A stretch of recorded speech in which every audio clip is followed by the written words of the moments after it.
Good evening, ladies and gentlemen. It's 6 p.m. time for News Bulletin on Channel 2. I'm Sar Slim, and we are going to start our News Bulletin with the headlines. Welcome back, ladies and gentlemen. President Fattah al-Sisi headed for Saudi Arabia, wrapping up an official visit to Spain. At the end of the visit, the two countries issued a joint communique which showed both sides' commitment to enhancing regional partnership, political dialogue, and cooperation relevant to the Eurasian ties. The communique asserted that the Palestinians' right to stay in their homeland, reiterated rejection of any attempted evacuation, and stressed that the ceasefire in Gaza be permanent in order to allow the distribution of the largest amount of aid to its people.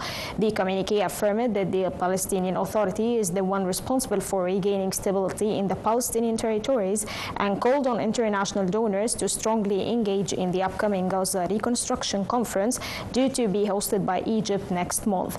The communique pressed for the two-state solution and supporting the UN Palestinian Refugee Agency being irreplaceable. In the communique, Spain hailed Egypt's mediation efforts for brokering a ceasefire deal in Gaza. Minister of Foreign Migration and Egyptian Expatriates Affairs Badr Abdel today said that Egypt continues efforts for holding a ceasefire agreement in Gaza.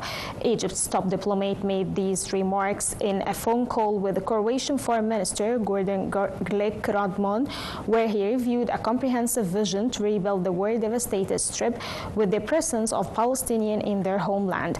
The two ministers also exchanged points of views regarding the latest developments in the Middle East, as well as across Europe, and the efforts for enhancing regional security and stability. Both sides hailed the outcome of the Egyptian-Croatian Business Forum, earlier shared by the Prime Ministers of Egypt and Croatia, with the participation of many businessmen and financial institutions representing the two countries. The Israeli occupation military today received the bodies of 4 hostages taken into Gaza since October 7, 2023.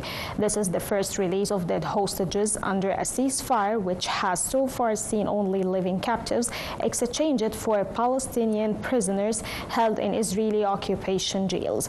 The ceremony took place at a former cemetery in the southern Gaza city of Khan Yunis. The bodies' repatriation is part of the 6-week initial phase of a ceasefire deal, which took effect on January 19. Under the first phase, Hamas has so far freed 19 living Israeli hostages in exchange for more than 1,100 Palestinian prisoners. Earlier, Hamas said it has released the bodies of 4 Israeli hostages with its armored wing Din al-Qassam brigades, noting that the Red Cross received them. The Palestinian resistance group blamed the Israeli occupation military for their death, saying that all 4 were killed along with their guards in Israeli occupation airstrikes. Hamas added that repeated bombs are also left around 18,000 Palestinian children martyrs. It noted that phased-in swaps is the only means to ensure the captives' safe return to their homes along the ceasefire deal. Hamas is said to free 6 living hostages on Saturday in exchange for hundreds of Palestinian prisoners, and says it will release 4 more bodies next week, completing the ceasefire's first phase. The Rafah border crossing continued receiving humanitarian and relief aid truck ahead of handing them to Gaza Strip. A source at the border outlet said that 128 trucks, including 10 fuel trucks, entered Gaza after being inspected at the Qarm Abu Salim and Al Auga border crossings southeastern the Strip. A reporter to the Egyptian state television, meanwhile, said that preparations are ongoing to move the first group of mobile homes to the war-torn enclave. Egypt also seeks to facilitate the entry of heavy equipment, lifting tractors and caravans to Gaza to start reconstruction there. 3 Palestinians were killed by the Israeli occupation forces in a refugee camp near Tubas in the occupied West Bank. The incident comes as the occupation troops continued their weeks-long unprecedented offensive that has demolished houses and torn up vital infrastructure in refugee camps in the West Bank. Tens of thousands of Palestinians have been forced to leave their homes, seeking shelters in refugee camps in the West Bank due to the large-scale aggression which began in the northern West Bank city of Jenin on January 21. Prime Minister Mustafa Madbouli today urged developing the infrastructure and services in the new Sphinx city, given its distinguished location nearby the Sphinx International Airport, the pyramids, and the Grand Egyptian Museum.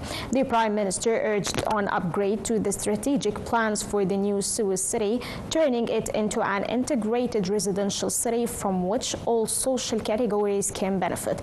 Madbouli made these remarks as he shared the follow-up meeting of the planned development of the new Sphinx and Suez cities. Chief of the National Media Authority Ahmed Al-Mislamani today met head of the media production city Abdelfattah Al-Gibali and chairman of the Arab Communications Institution. The meeting touched on boosting cooperation among the three authorities with regards to upgrading the space media infrastructure, enhancing program exchange, and exploring investment opportunities in the digital media sector. The three media figures agreed on joint coordination and support for the Arab media industry, which will contribute to promote media content and achieve integration among mega media institutions in the region. Welcome back to the economics and business sector. Minister of International Cooperation Rania Al-Mashat said that President Abdelfattah al-Sisi's visit to Spain reflects the state's keenness to enhance partnership with Spain. She further noted that upgrading bilateral ties to the strategic partnership level paves the way for increasing joint work. The minister's remarks were made during the Egyptian-Spanish Business Forum, where both sides reviewed means to enhance economic cooperation.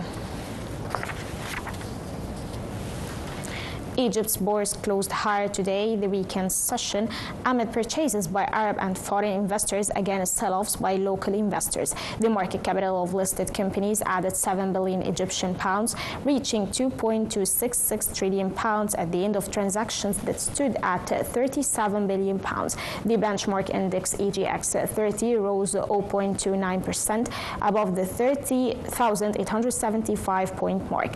The equal weighted indices EGX 70 and EGX 100 climbed 0.40% and 0.54% respectively.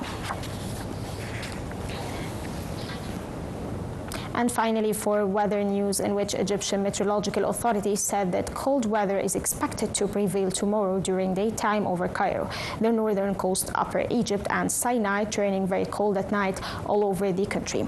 Here's a look at the expected highs and lows degrees in Cairo and other governorates. Now we come to the end of our news bulletin. Stay tuned for the coming updates on the top of the hour. I'm Sarah Slim. Thank you for watching.